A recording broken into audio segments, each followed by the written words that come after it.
Hello friends, सी language की series में आज हम देख रहे हैं लेक्चर 1 का पार्ट 3। आज की क्लास का हमारा ऑब्जेक्टिव है किस तरह से एक प्रोग्राम एग्जीक्यूट होता है और हम सी लैंग्वेज की मदद से सॉफ्टवेयर कैसे बनाएं। इस स्लाइड को देखिए, इसमें आपको अपने कंप्यूटर के अंदर 3 इम्पॉर्टेंट हार्डवेयर नज़र आ रहे हैं। लेफ्ट में प्रोसेसर दिखाई दे रहा है जिसके अंदर आपको memory unit, control unit and arithmetic and logic unit दिखाई दे रहा है। बीच में है रैम, राइट मोस्ट में है हार्ड डिस्क। जब एक प्रोग्राम एग्जीक्यूट होता है, रन कराते हैं, तो क्या क्या होता है इन हार्डवेयर्स के साथ, ये हमको आज समझना है। मान लीजिए, जैसा कि हमने लास्ट क्लास में समझा था, अगर किसी ने पिछला लेक्चर नहीं देखा है तो वो लेक्चर 1 का पार्ट 2 ज़रूर देखें, जिसमें हमने पढ़ा था कि सॉफ्टवेयर का मतलब होता है EXE फाइल। अगर आपको किसी को सॉफ्टवेयर देना है, आपने सी लैंग्वेज में प्रोग्रामिंग करी है, सॉफ्टवेयर बनाया है, तो आप अपने क्लाइंट को, कस्टमर को क्या देंगे? एक EXE फाइल देंगे, यानी EXE फाइल ही आपका सॉफ्टवेयर है। अब वो सॉफ्टवेयर चलाएगा कैसे? तो सबसे पहले तो जो आपने फाइल उसे दी है, दैट इज़ EXE फाइल, और ये फाइल उसने अपने कंप्यूटर की हार्ड डिस्क में स्टोर कर लिया। इसको हम बोलेंगे कि उसने अपने कंप्यूटर में फाइल को सेव किया है। अब जब वो इस प्रोग्राम को चलाना चाहता है तो इस पर करेगा डबल क्लिक, और जैसे इस पर डबल क्लिक करेगा इसकी एक कॉपी बनेगी और वो कॉपी लोड होगी रैम में। यहाँ ये बात बहुत इंपॉर्टेंट है कि जब भी कोई प्रोग्राम स्टार्ट होता है, सबसे पहले वो रैम में लोड होता है। कोई भी प्रोग्राम रैम में लोड हुए बिना रन नहीं होता, यानी सारे एक्टिव प्रोग्राम्स रैम के अंदर हैं। हार्ड डिस्क से सिर्फ इस प्रोग्राम की एक कॉपी आती है, क्योंकि रैम एक वोलेटाइल मेमोरी है। तो अगर रैम के अंदर से कोई डेटा वैनिश आउट होता है तो भी हार्ड डिस्क के अंदर वो डेटा प्रिजर्व रहेगा। रैम के अंदर बहुत सारे प्रोग्राम्स जो एक्टिव हैं उनको मेमोरी मिली हुई है, और कुछ मेमोरी एरिया हो सकता है खाली हो। ये ऑपरेटिंग सिस्टम की जिम्मेदारी है कि आपके प्रोग्राम को चलने के लिए मेमोरी का एलोकेशन करवाए। इसी को हम कहते हैं मेमोरी मैनेजमेंट। एक बार हमारे प्रोग्राम को मेमोरी मिल जाए तो अब हमारे प्रोग्राम के इंस्ट्रक्शंस का एग्जीक्यूशन होना स्टार्ट हो जाएगा। हमारे प्रोग्राम में क्या है? बहुत सारी इंस्ट्रक्शंस। 16 बिट के आर्किटेक्चर के हिसाब से हमारे इस प्रोग्राम के अंदर बहुत सारे 01 में जो पहले 16 01 हैं वो पहली इंस्ट्रक्शन है। इसी तरह से अगले 16 01 दूसरी इंस्ट्रक्शन, और एक के बाद एक कई सारी इंस्ट्रक्शंस हमारे इस प्रोग्राम में लिखी हुई है। तो एक इंस्ट्रक्शन का साइज़ फिक्स है 16 बिट्स। अब ये इंस्ट्रक्शंस कैसे एग्जीक्यूट होगी? तो पहली इंस्ट्रक्शन हमारे प्रोग्राम की ये जाएगी प्रोसेसर के पास। प्रोसेसर के अंदर होता है मेमोरी यूनिट, जहाँ पर कई सारे छोटे छोटे मेमोरी डिवाइस होते हैं। ये मेमोरी डिवाइस रजिस्टर्स कहलाते हैं। इन रजिस्टर्स में से एक रजिस्टर होता है इंस्ट्रक्शन रजिस्टर। इंस्ट्रक्शन रजिस्टर में ये इंस्ट्रक्शन जाके स्टोर हो जाएगी। अब 16 बिट आर्किटेक्चर के हिसाब से प्रोसेसर के अंदर जो इंस्ट्रक्शन रजिस्टर होता है वो भी 16 बिट का रजिस्टर होता है। ये 16 बिट 1601 इसी में लिखा है कि क्या करना है कंप्यूटर को। कंट्रोल यूनिट एक सर्किट है प्रोसेसर के अंदर, जिसका काम है इस इंस्ट्रक्शन को पढ़ना, डिकोड करना, समझना कि क्या मीनिंग है। तो वो ALU को सिग्नल देगा कि अभी तुमको ये काम करना है। यानी ALU जो बहुत सारे तरह के कैलकुलेशन करने के लिए ज़िम्मेदार है, ALU ही वो सर्किट है आपके प्रोसेसर के अंदर जो हर तरह का कैलकुलेशन परफॉर्म करता है। अब ALU अपनी मर्जी से कुछ नहीं करेगा, कंट्रोल यूनिट उससे जैसा बोलेगा वैसा करेगा।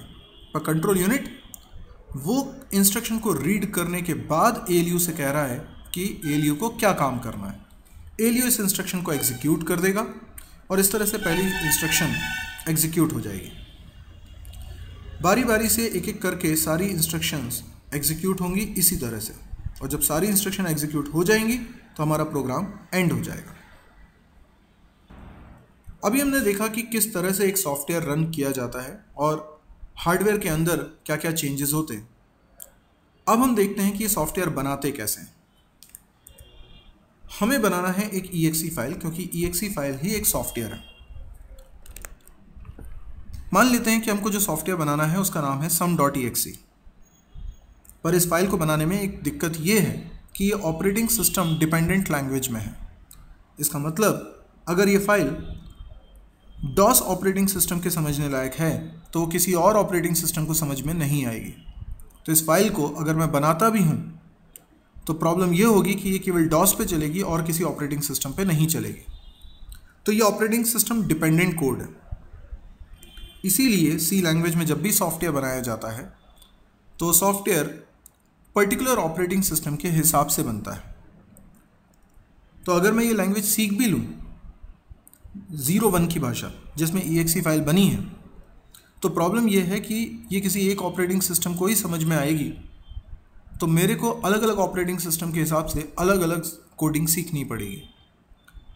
इससे आसान तरीका हमारे पास ये है कि हम एक आसान सी लैंग्वेज सीखें जो कि है C लैंग्वेज। C लैंग्वेज में हम कोडिंग करेंगे और ये कोडिंग से जो फाइल बनती है इसको बोलते हैं सोर्स फाइल। इस फाइल का एक्सटेंशन .c होगा। ये फाइल में हमने C लैंग्वेज में वो लिखा है जो हमें मशीन से करवाना है, लेकिन ये सॉफ्टवेयर नहीं है, क्योंकि ऑपरेटिंग सिस्टम .exe फाइल को समझता है, .c फाइल को नहीं समझता। यानी ऑपरेटिंग सिस्टम को C लैंग्वेज नहीं आती। तो हमने फिर ये वाली फाइल क्यों बनाई? क्योंकि .exe file operating system dependent थी, उसकी लैंग्वेज सीखना भी मुश्किल थी। लेकिन ये लैंग्वेज हार्डवेयर इंडिपेंडेंट है, तो C लैंग्वेज में प्रोग्राम बनाना आसान है, यूज़र फ्रेंडली वे में, जैसा हम रियलिटी में लिखते हैं। फॉर एग्जांपल मुझे 2 नंबर को ऐड करना है तो मैंने लिखा 2 + 3, वैसे ही लिखा जैसे हम मैथ्स में लिखते हैं। लेकिन अगर EXE फाइल में हमें कोडिंग करनी होती तो वहाँ पे हमें 01 की कुछ कोडिंग लिखनी पड़ती, तो वो हमारे लिए ज़्यादा कन्वीनियंट नहीं होता। इसीलिए C लैंग्वेज में प्रोग्राम बनाना ज़्यादा इजी है। लेकिन अब ज़रूरत है कि हम इसे सॉफ्टवेयर में तब्दील करें, क्योंकि .c फाइल सॉफ्टवेयर नहीं है। तो इसको हमें कन्वर्ट करने के लिए सबसे पहले चलाना होता है एक सॉफ्टवेयर जिसका नाम है pre processor. Pre processor software क्या करेगा? आपके प्रोग्राम में जितने भी स्टेटमेंट हैश से स्टार्ट हो रहे हैं उनको हैंडल करने का काम इस सॉफ्टवेयर का होता है। ये हम आगे की क्लासेस में पढ़ेंगे कि हैश से स्टार्ट होने वाले सिंबल, हैश से स्टार्ट होने वाले स्टेटमेंट्स वो क्या काम के लिए बने होते हैं। हमारे प्रोग्राम में जितने हेडर फाइल्स का जिक्र होता है वो हेडर फाइल्स अलग से होती हैं जिन्हें हमने नहीं बनाया है। ये फाइल्स के अंदर का कोड हमारे प्रोग्राम में जुड़ना इम्पॉर्टेंट है। हमने अपने प्रोग्राम में कुछ ऐसी लाइंस लिखी हैं जिसकी वजह से प्री प्रोसेसर हेडर फाइल्स के कंटेंट को हमारे फाइल के कंटेंट में मिक्स कर देता है और एक नई फाइल बना देता है। ये नई फाइल हमारी फाइल जैसी ही है, सिर्फ हैश से स्टार्ट होने वाले स्टेटमेंट्स वहाँ हट चुके हैं और उसकी जगह कुछ और स्टेटमेंट्स आ चुके हैं। तो बेसिकली प्री प्रोसेसर हैश से स्टार्ट होने वाले सभी स्टेटमेंट्स को हैंडल करता है, पर बहुत पॉपुलर स्टेटमेंट्स हैं हैश इंक्लूड वाले, जैसे हमने लिखा हैश इंक्लूड stdio.h। तो ये एक कमांड है जिसका मतलब है कि हेडर फाइल stdio.h के अंदर जो भी कंटेंट है उसको प्रोग्राम में जोड़ दो। तो pre processor hash include stdio.h वाली लाइन को हटा देगा और हेडर फाइल stdio.h में जो कुछ लिखा है वो आपके प्रोग्राम में शामिल कर देगा। जिस तरह से वो कोड इंक्लूड हो गया जो हेडर फाइल में लिखा हुआ है। ये जो फाइल बनी जैसे प्री प्रोसेसर ने बनाया, इसको अब कंपाइलर सॉफ्टवेयर की मदद से हमें करना है ट्रांसलेट। कंपाइलर जो हमारे प्रोग्राम को ट्रांसलेट करके एक नई फाइल बना देगा जिसको हम बोलते हैं ऑब्जेक्ट फाइल। ये ऑब्जेक्ट फाइल किसी पर्टिकुलर ऑपरेटिंग सिस्टम के हिसाब से बनी है। यानी मार्केट में कंपाइलर अलग अलग ऑपरेटिंग सिस्टम के हिसाब से अलग अलग आते हैं। कोई कंपाइलर आपके कोड को डॉस के हिसाब से कन्वर्ट करेगा तो कोई कंपाइलर लिनक्स के हिसाब से कन्वर्ट करेगा। कंपाइलर ने जो फाइल बनाई है इसको ऑब्जेक्ट फाइल बोलते हैं, इसका एक्सटेंशन .obj। नोटिस करने वाली बात यह है कि जो नाम हमने अपनी फाइल का रखा था, कंपाइलर नाम वही रखेगा इस फाइल का भी। इसके बाद हमें ज़रूरत पड़ती है लाइब्रेरी फाइल्स की, क्योंकि ऑब्जेक्ट फाइल में बहुत कुछ ऐसा लिखा है जो ऑपरेटिंग सिस्टम नहीं समझ पाएगा और उनका मीनिंग लाइब्रेरी फाइल में पहले से लिखा हुआ है। इसको कुछ यूँ समझें कि मान लीजिए आप इंग्लिश की एक बुक लेके आते हैं और उसको रीड करते हैं, पर हो सकता है उसमें कुछ ऐसे शब्द मिले जिनका अर्थ आपको नहीं मालूम, तो आप डिक्शनरी का इस्तेमाल करते हैं। बिल्कुल वैसे ही ऑपरेटिंग सिस्टम को ऑब्जेक्ट फाइल में जिन शब्दों का अर्थ समझ में नहीं आएगा उनका अर्थ लिखा हुआ है पहले से लाइब्रेरी फाइल के अंदर। लाइब्रेरी फाइल का कोड और ऑब्जेक्ट फाइल का कोड, इसको लिंक करने के लिए एक सॉफ्टवेयर हम यूज़ करेंगे, that is linker. Linker object file और लाइब्रेरी फाइल के कोड को कनेक्ट करके एक नई फाइल बना देगा, दैट इज़ exe फाइल, और इस तरह से हमारा बन जाएगा सॉफ्टवेयर। तो हमारी सारी की सारी मेहनत .c फाइल बनाने में होगी, यानी हमें C लैंग्वेज सीखनी होगी और C लैंग्वेज में वो लिखना होगा जो हमें कंप्यूटर से कराना है।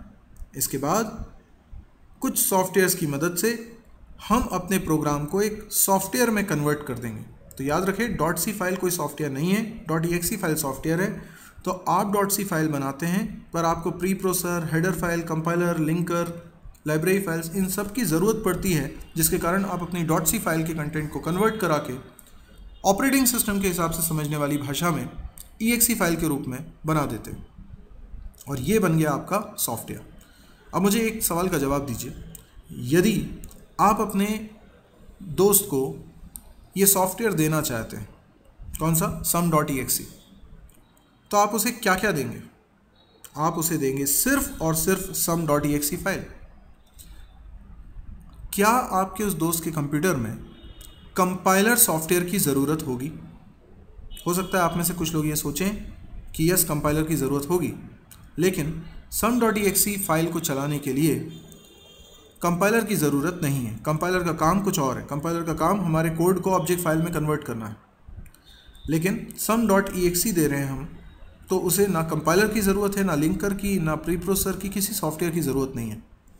exe फाइल का मतलब होता है एग्जीक्यूटेबल फाइल, तो ये फाइल तो ऑपरेटिंग सिस्टम रन करा ही देगा। आप प्रोग्रामर हैं, आपके पास प्री प्रोसेसर, कंपाइलर और लिंकर होना चाहिए ताकि आप अपने बनाए हुए प्रोग्राम को, जो कि C लैंग्वेज में लिखा है, उसको सॉफ्टवेयर में कन्वर्ट कर सकें। यदि आपको ये लेक्चर्स पसंद आ रहे हैं तो आप इनको शेयर कर सकते हैं अपने दोस्तों से। आप इस चैनल को सब्सक्राइब कर सकते हैं ताकि इससे रिलेटेड और भी लेक्चर्स आप देख पाएँ। Thank you.